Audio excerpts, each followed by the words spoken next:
Hello साथीहरू, नमस्ते हजुर। सबैजना सन्चै आराम हुनुहुन्छ होला।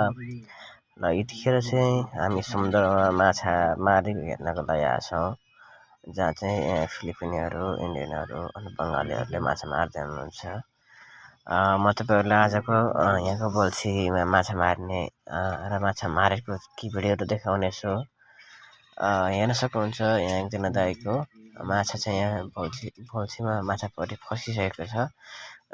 कस्तो माछा के माछा छ भन्ने कुरा तपाईँहरूले यहाँ देख्न सक्नुहुन्छ। ठुलै माछा फसेको जस्तो भइरहेको छ। चाहिँ मैले तपाईँहरूलाई यहाँ देखाउँदैछु कि माछा चाहिँ कस्तो खालको फसेको भनेर। हामीले सबैजना नजिक जाँदैछौँ हेर्नको लागि। देख्नुहुन्छ त्यो स्टिक, त्यो माछा फिसिङ स्टिक हेर्नु त्यो कस्तो एकदम दुनिरहेको छ है, त्यो भाङ्गिरहेको छ। त्यो चाहिँ माछा ठुलै परेको जस्तो छ है। र साथीहरू हेर्न सक्नुहुन्छ है, तपाईँहरूले हेर्दै गर्नु होला। माछा चाहिँ एकदम खतरनाक तरिकाले चाहिँ एकदम आउँदैछ, एकदम बल लगाएर तान्दै हुनुहुन्छ दाजुले। त्यो स्टिक पनि एकदम टेढिने तरिकाले तान्दै हुनुहुन्छ। माछा लगभग नजिक आउँदैछ, यति नजिक आउँदैछ। त्यही भएर मैले हजुरहरूलाई चाहिँ देखाउँदैछु। देख्न सक्नुहुन्छ हजुरहरूले पनि यहाँ लगभग नजिक माछा नजिक आइसक्यो। हजुरहरूले यसमा मोबाइलको स्क्रिनमा देख्नु भएको छैन होला। यहाँ चाहिँ देखिरहेछ, देख्न सक्नुहुन्छ। नजिक आउँदैछ, मान्छे धेरै जम्मा भइसकेका छौँ त्यहाँ हेर्नको लागि है त। हेर्नुहोस् त, त्यहाँ आइसकेको छ माछा। हो त्यो नजिक आउँदैछ, त्यो ढुङ्गानिर आइपुग्न लागिसकेको छ माछा है। त्यो त ढुङ्गा छ नि, त्यहाँनिर आइपुग्न लागिसकेको छ माछा हो। आउँदैछ, हजुर देख्न सक्नुहुन्छ। त्यो माछा चाहिँ कस्तो खालको माछा रहेछ भने त्यो चाहिँ त्यो पातलो टाइपको, फराकिलो टाइपको, त्यो कस्तो त्यो चमरे जस्तो टाइपको, चमरे चिन्छ हजुरहरूले। त्यो एकदम फ्यात्त परेको त्यो पातलो टाइपको माछा रहेछ यो। यो चाहिँ के फिस भन्छ यसलाई है, मलाई यसको नाम थाहा भएन। हजुरहरूलाई थाहा छ भने हजुरहरूले कमेन्टमा गर्न सक्नुहुन्छ।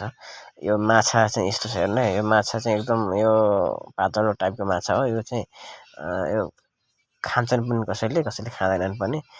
तर यो माछा चाहिँ एकदम धेरै महँगो। मैले सुनेको माछा चाहिँ एकदम पर केजी धेरै महँगो हुन्छ अरे। यहाँ पनि यो साउदीमा पनि 70-80 रुपियाँ पर्छ अरे पर केजीको है। पर केजीको यो माछा चाहिँ महँगो छ अरे। देख्न सक्नुहुन्छ यो माछा है त।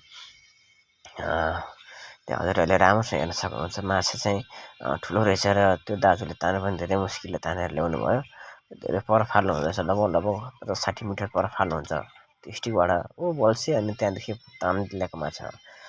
हेर्नुहोस्, यति गर्नु होला तपाईँहरूले। अनि माछा हेर्नु त उहाँले समाउँदै हुनुहुन्छ। चाहिँ फिलिपिन दाइ हो, फिलिपिन हो। माछा मार्दा बहुत सिपालु हो। एउटाले 2टा स्टिक खेलाउनुहुन्छ, 2टा स्टिक खेलाउनुहुन्छ। कहिलेकाहीँ 3टा जाडा नै खेलाउनुहुन्छ। लगभग डेली आउनुहुन्छ प्रायः जस्तो। माछा देख्न सक्नुहुन्छ साथीहरू। माछा अचम्मैको छ माछा हेर्नु त। अरे वाह, माछा ठुलो छ नि। डेन्जरै हुँदो रहेछ माछा, धेरै पावरफुल हुँदो रहेछ माछा हेर्नु त। यो माछालाई चाहिँ अब हामीले यसरी हेर्दैछौँ, यसलाई हेर्ने हो। हेरेर यसलाई फेरि हामीले यसलाई छोड्दैन। यो माछा यहाँ चाहिँ अब समाउँदैन यो दाइले चाहिँ, समाउँदैन। यसो हेर्ने अब यसो हेर्ने, अब हेर्नु सबैजना रहर है। हेर्दाखेरि यस्तो देखिएछ माछा।